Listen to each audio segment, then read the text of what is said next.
Hey guys, it's the Gundam Boy, and today we're going to be looking at the grenade launcher. And I just realized this video is way longer than the autocannon. I wonder if I have a bias towards it. Nah, I'm just joking. Get your pansies out of a loop. I'm just an autocannon. I know you guys love it. But we're going to be looking at the grenade launcher today. So here we have the GL21 grenade launcher. It is a support weapon health pod explosive with medium armor pen, putting this weapon in the weird support weapon with medium pen category. The only thing that's weird though about this weapon is that it fucks! So here you can see that the grenade launcher has a full auto and a semi mode, and it holds 10 shots. The gun does drag a little bit when it comes to turning it, but it won't be too noticeable when you're obliterating your entire screen with flashing shrapnel. And there's not much to say on it. It's a grenade launcher. It shoots grenades. But being a projectile that can be lobbed, it is really good for shooting this thing beyond range. You can shoot this thing, and I didn't even know how far it went. I couldn't measure it because it went behind the hill.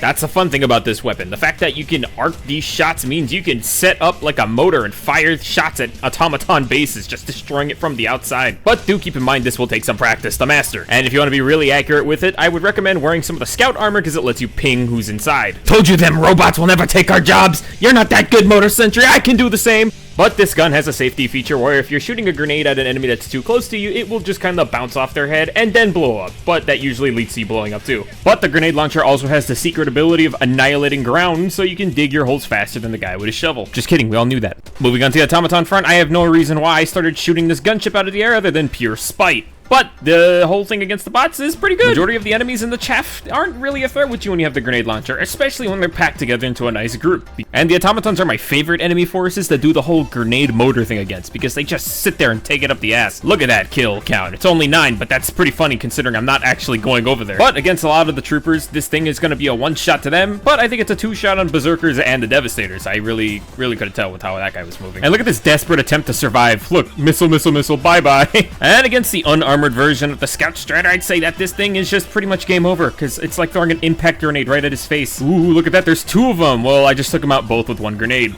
Now, the real threats are going to be heavier things like Hulks, tanks, and Factor Striders, which is a no-shit thing because it says right here that it's not really built for going against heavy weapons.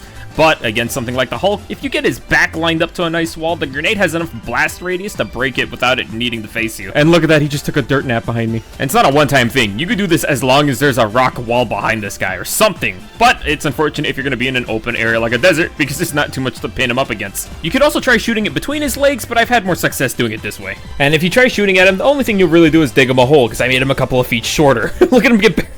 For the life of me, I could not get a tank to spawn, so we're just going to use the base turret as a representation of what to do to an Annihilator tank, and that's pretty much it.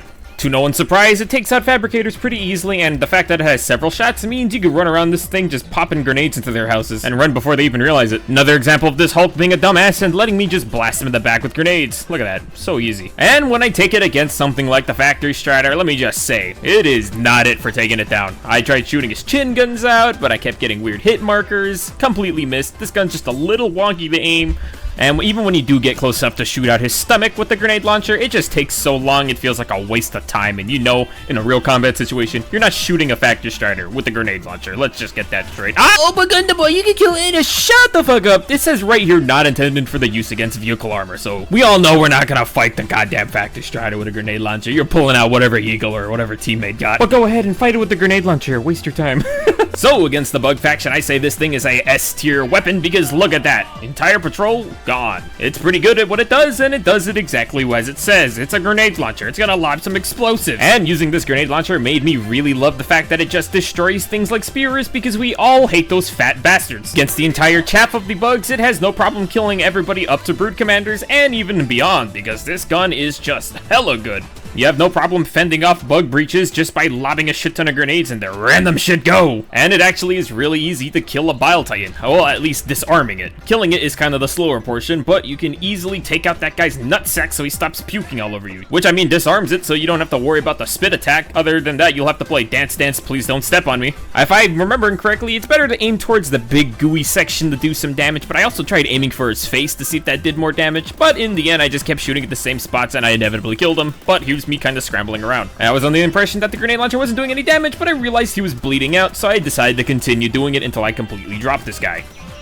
Maybe I could have kept it up and killed the Factory Strider, but I can only watch it give birth so many times. And the reason why I'm super hype about it being good against the bugs is because this thing can just obliterate things like impalers. See, I did land the few of my shots pretty poorly, which hit more of the armored sections, but when his tentacles are down, it's all game over. Sorry, Ultimatum, I don't want to play with you anymore. And things like the Chargers are actually pretty easy to kill because even though their top part of their body is armored, you can bypass that armor by aiming for their squishy underside or blow out their backside. It's really easy to do. Like, this Charger bled out and I didn't even get to kill him, he just died. This thing is a classic for clearing out those bug nests where there's a shit ton of these disgusting fucks. Die! I yelled too loud and now my fiance thinks I'm getting murdered, so I'm gonna be very quiet for this next part. But it's really good at taking out the bug holes too. Remember not to yell at 3 o'clock in the morning. Overall, this weapon does perfectly against the bugs. Just look out for the heavy units and them flying bastards and you'll do just fine. Against the voteless, this grenade launcher has no problem killing them and even has no problem killing things like overseers. Just train all the zombies to form one giant mass and just grenade lob it until they all drop. Look at that, overseer just ate shit. But it's not all good in Zombieland because this grenade launcher does struggle with 2 of the most annoying possible enemies out there. The Harvester and these flying elevated fucks. And elevated ones can be a pain in the ass because if they're flying too high up from the ground, you don't really get to use that blast damage to affect them. But if you have them lower to the ground and you can convince them to stay low long enough, the grenade launcher can actually do some damage. Get the starfish out of here. Weird case, but this guy was flying low enough for me to kill him, but the other dude said, nah, I got a jetpack, I'm staying up here.